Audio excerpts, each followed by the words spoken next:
वैसे तो ये एक ब्लैंक पेपर है, इसकी अपने आप में कोई वैल्यू नहीं है, बट यही ब्लैंक पेपर बहुत इंपॉर्टेंट बन जाता है जब इसमें किसी के 11 साल 3 महीने की स्टोरी लिखी हो। ऐसे ही एक पेपर पे मैंने साइन किया था आज से 1.5 साल पहले, एंड साइन करते ही मेरी गवर्नमेंट जॉब खत्म।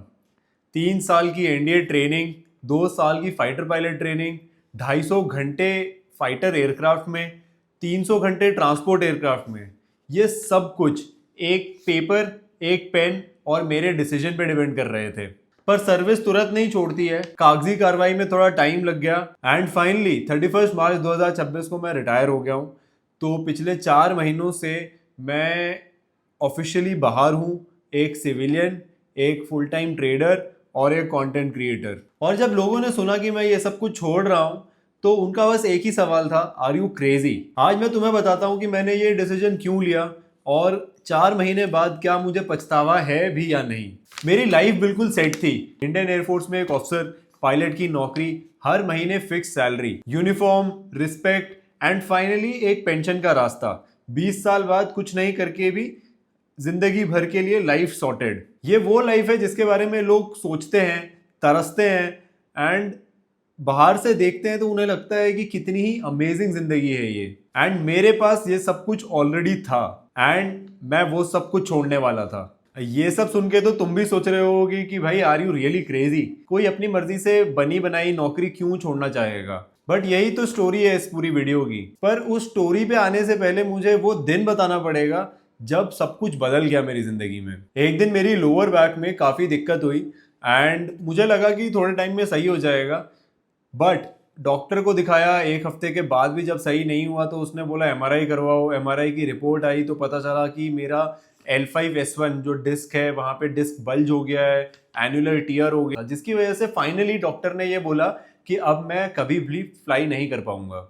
एंड ऑनेस्टली मेरा एयरफोर्स ज्वाइन करने का रीज़न ही ये था कि मुझे फ्लाइंग करने में बहुत मज़ा आता था। मेरे को फाइटर्स में हाई स्पीड पे जब एयरक्राफ्ट में कोई मनूवर करते हैं ना तो जी फोर्सेस लगते हैं तुम्हारी बॉडी में, एंड वो जी फोर्सेस मेरे को इतने पसंद थे, इतने पसंद थे, मेरे को ऑर्गेजम आ जाता था वो जी फोर्सेस एक्सपीरियंस करने में। बट वो सब छिन गया जस्ट बिकॉज ऑफ मेरे एक लोअर बैक की इंजरी की वजह से। अब मेरे सामने दो रास्ते थे। पहला रास्ता था कि मैं एयरफोर्स में ही रहूं, ग्राउंड ड्यूटी एक्सेप्ट कर लूं और ब्रांच चेंज एक्सेप्ट कर लूं, जिसमें कि मैं एक डेस्क जॉब कर सकता हूं एयरफोर्स में रहते हुए। एंड दूसरा ऑप्शन ये था कि मैं अगर इन सब चीज़ों को मना कर दूं ब्रांच चेंज के लिए तो मैं बाहर रिटायरमेंट जा सकता हूं, अर्ली रिटायरमेंट जा सकता हूं। द ओनली डिफरेंस वाज कि दूसरे ऑप्शन में नो पेंशन, नो सैलरी और कोई गारंटी नहीं है लाइफ में कि आगे क्या होगा, कैसे होगा। बेसिकली एक तरफ मेरे पास एक सिक्योर स्टेबल जॉब है एंड दूसरी तरफ मेरे पास कुछ नहीं है, मेरे को स्क्रैच से अपनी ज़िंदगी दोबारा स्टार्ट करनी है। पर सच कहूँ मेरे लिए ये डिसीजन ज़्यादा डिफिकल्ट था नहीं, क्योंकि मैं हमेशा लाइफ में कंट्रोल अपने हाथ में रखना पसंद करता हूँ rather than giving it to somebody else. मुझे पसंद है कि अपने लाइफ के डिसीजंस मैं खुद लूँ, एंड पता नहीं क्यों मुझे चैलेंजेस, स्ट्रगल्स बहुत पसंद है लाइफ में। एंड मैं एक टाइम ऐसा आ गया था जब मैं ऑलरेडी सोच रहा था कि मेरे को कुछ अपना करना है जहाँ पे मैं खुद का बॉस रहूँ, मेरे ऊपर कोई ना हो, कोई ज़्यादा जवाबदेही नहीं हो और मैं अपने अपने लाइफ से ज़िंदगी जी पाऊँ। एंड उसी टाइम पे मैं I had come across trading, and trading के बारे में मैंने सीखना स्टार्ट कर दिया था बीच में रहते हुए फौज में ही।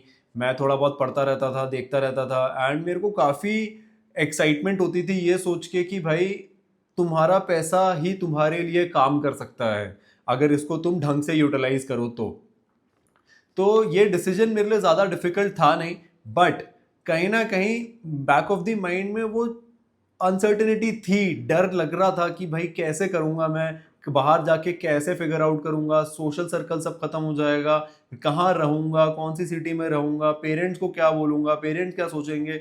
तो कई सारी चीज़ें मेरे दिमाग में थी, but at the end of the day मैंने उन सारी चीज़ों को शांत किया और मेरे दिमाग में एक ही चीज़ आई कि भाई अगर आज मैं ये डिसीजन नहीं लेता हूँ तो क्या मैं आज से 10 साल बाद या 20 साल बाद या जब मैं डेथ बेड पे अपने मर रहा हूँगा तो क्या मैं इस डिसीजन को रिग्रेट करूँगा कि नहीं। एंड उससे मेरा पूरा जवाब क्लियर हो गया, मेरे को काफ़ी क्लैरिटी मिली, मेरे को समझ में आ गया कि भाई इट इज़ द टाइम कि अब मैं यहाँ से बाहर निकलूँ और कुछ नया स्टार्ट करूँ अपनी लाइफ में। एंड ये सोच के फिर मैंने चेंज ऑफ ब्रांच के लिए अनविलिंगनेस दे दिया। बट इम्पॉर्टेंट अब यहाँ पे ये हो जाता है कि क्या मुझे इस बात का पछतावा है या नहीं, क्योंकि आज 4 महीने हो गए हैं मुझे बाहर निकल के। एंड सैलरी आनी बंद हो गई है।